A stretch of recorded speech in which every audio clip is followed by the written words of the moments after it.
Hey, shalom, shalom, shalom, shalom. Of course, giving all praises, to Yahweh by Hashem Yahushua, Halayim La, Yahweh by Hashem Yahushua, by Hashem Chakodash.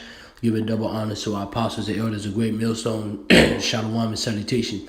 To all you sincere occupants across the four winds, pushing the shoe for sincerity of heart.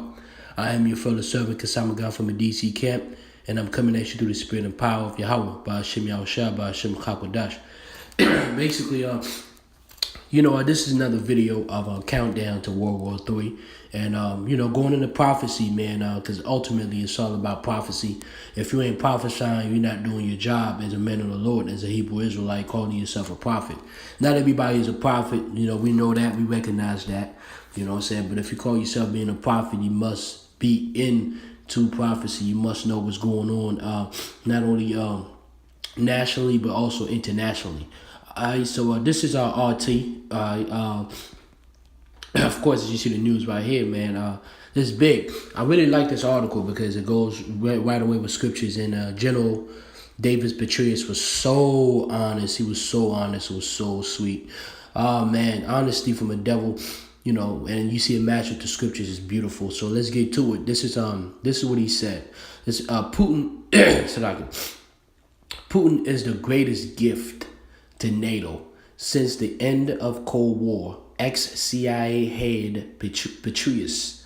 All right, this is published today, January the 9th, 2019. All right, it said Russia successfully breathed new life into NATO by giving it a reason to boost military expansion into Eastern Europe and strengthen the U.S. foothold on the continent. Ex-CIA boss, retired 4-star General David Petraeus said. So he basically saying that NATO should be glad that that Putin is alive and Putin exists, because without an enemy, without a valid enemy, without a valid opposition, then you would have to question the existence of NATO, which that lets you know, for any fool out there who does not know prophecy, who's not in the spirit of Yahushua, out there talking about Russia as part of the beast. No, clearly, if Russia was part of the beast, why the hell would Russia be beefing with NATO?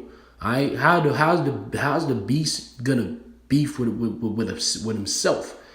All right, the beast is gonna beef with the whore, and we know the whore to be the United States of America or Babylon. So Russia is not part of the beast. All right, the beast is NATO. Okay, it says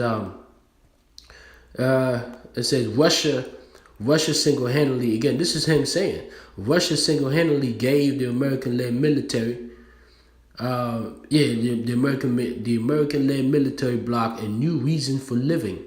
The former general told the audience at the international conference in New Delhi, India on Wednesday. Petraeus stressed that Moscow prompted the alliance to deploy more troops and aircraft into Eastern Europe and the Baltic states. Right, I mean, that's exactly what's been happening for the past, I would say, going on 5-6 years. You know what I'm saying? NATO has intensified their presence in the Baltic state. They've managed to take full control of the puppet state of Ukraine. All right, so to kind of like surround Russia. All right, so that's how they able to explain all the funding, all the military funding that goes to NATO. Why all these European nations, including America, suffer. The inhabitants, their people suffer economically, but all the money, 60 to 70% of the fundings go to the military defense. So how do you find an excuse for that? Well, you said, the big bad bear of Russia is trying to destroy you. He's trying to take over your culture, your civilization. So we need to protect you.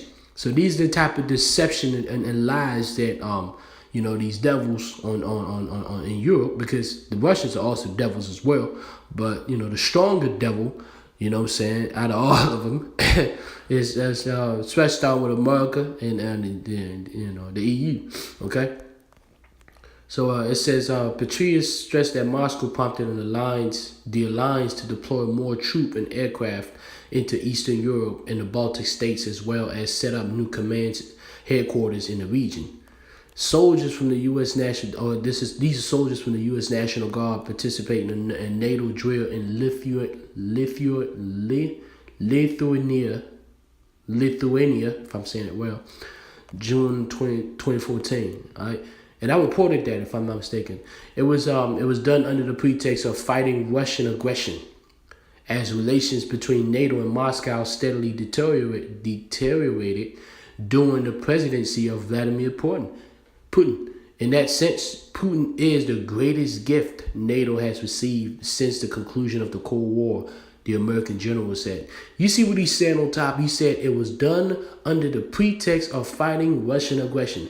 This is a general, a former general, and former CIA telling you that when America and the EU and NATO, when they go to war, it's under pretext. The reason why you have this stuff against this Russian propaganda going on, it's pretext for funding for more military weapons. Really, ultimately, I'm going to show in the scriptures, it's all spiritual. It's just beautiful when the devil is being honest like that. That's a rarity, okay? You need to savor this moment, because it's rare that this devil, becomes dishonest, okay? Honesty is not his strong suit. It says he also credited the Russian leader for providing the U.S. with rationale to return an armored brigade to Europe. For the first time in a number of years, it is currently stationed in Poland. So he goes on, and you can read it right here. It says the former CIA head told the audience that despite the occasional tensions between the U.S. President Donald Trump and NATO, Washington remains the backbone of the alliance as its chief armed force and financial backer.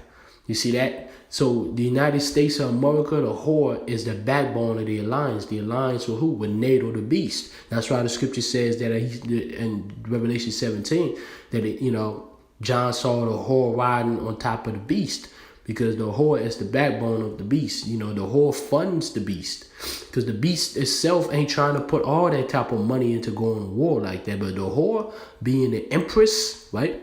That's where you get the word emperor, being the empress. If you want to be that dominant, you got to put in the money, right? Even if your people are going to die of starvation because of that, or your whole nation is going to crumble because of that. All right, so you can read the whole article. Of course, I'm not going to read the whole article, but I'm just bringing it out to light, because that's what we do. We're children of the light. So everything that's from the darkness through the spirit and power of Yahweh by Shemel Shah, the prophecy, said we got to bring in the light. So I got some scriptures, of course, lined up. This is Revelation. But as a matter of fact, let me start with Revelation 11 and 14. It says, the second woe is past, and behold, the third woe cometh quickly. The second woe, that's second world's war. The third war, that's talking about what? The third war's war. War means destruction, death and destruction. All right? So that's when you know that we have been a countdown of what? The third war's war. Okay? So another scripture I had, this is Revelation 28. This scripture matches so beautifully with what General Petraeus said. This is Revelation 20. I'm going to start at 7. It says, and when the 1,000 years expires, Satan shall be loosed out of his prison. The Satan right there is not talking about the spiritual demon Satan. It's talking about the Edomites. His reflection on earth, his representation on earth, his image, his likeness on earth. It's talking about the Edomites, the Caucasians, so-called white man. When he was loose out of prison, the 1,000-year prison was after the Dark Ages that lasted from circa 303 to about the 1300s, the late 1300s, which is just about 1,000 years, or a little bit above 1,000 years. Okay, so he was down. He was subjugated for 1,000 years. All right, and then he came back out during the Renaissance or the rebirth. Okay, verse 8, it says, and now this is what he's going to do as soon as he does that, and shall go out to deceive the nations. Remember what General Petraeus said, because actually let's read the scripture. It says, and shall go out to deceive the nations which are in the four quarters of the earth, Gog and Magog, to gather them together to battle, the number of whom is as the sand of the sea. So that's what the whore is doing. America, the EU, that's what they're doing. And Gog and Magog is Russia. So when it says to deceive the nation, didn't this devil just said, look at this, it was done under the pretext of fighting Russian aggression. Plain and simple. That's called deception. Okay, so it goes right along with the scripture, and that's prophecy. Revelation 20 and 8, and shall go out, and shall go out to deceive the nations which are in the four quarters of the earth, Gog and Magog, to gather them together to battle. the number of whom is as the sand of the sea. Okay? So the final scripture I have is Isaiah 13 and 17. It says, behold, it's like a, yeah, okay. Nah, that's it on that, because I was gonna make another video. I'm gonna cut this one short, and you know, because I'm using my phone and everything. I'm gonna cut this one short because I want to bring that, and then Lord willing, the next video will be another topic about you know, the other side of the alliance. Okay, because this video was really about the whore and the beast, that alliance. In the next video, countdown to World War III, #2, is gonna be about the other alliance with the bear. You know, the Russian bear, Ireland, the Persians, and so on and so forth. Okay, so with that, of course, Kyle Halal Yahweh Shemel Shah, double honors to our apostles and elders, the great millstone, Shalom salutation to all you sincere Akim